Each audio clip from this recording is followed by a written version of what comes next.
Xiddiga Liverpool ee Virgil van Dijk ayaa door cusub ka ciyaari doona xulka qaranka Netherlands ee ka qaybgalaya tartanka Euro 2020, waxaana caawiye u noqonaya tababare Frank de Boer.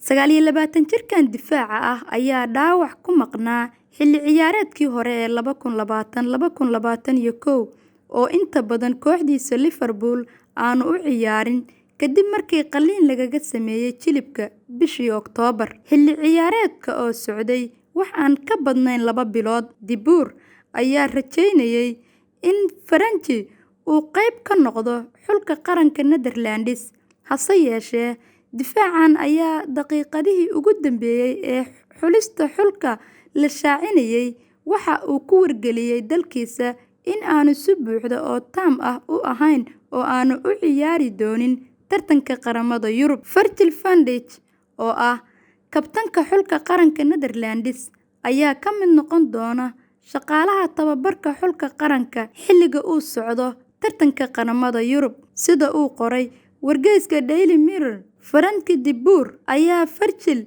van Dijk ku daraya liiska shaqaalaha tababarka aan rasmiga ahayn ee ka caawinaya sidii waddankaasi uu guul uga soo hoyn lahaa tartanka. De Boer, oo toddobaadkan ka hadlayay saameynta Van Dijk uu ku leeyahay xulka, ayaa yidhi, Virgil aad ayuu muhiim ugu yahay ciyaartooyada, waana dhiirigeliye weyn oo mar walba muhiim u ahaa wiilasha sanadihii yaraa ee tegay.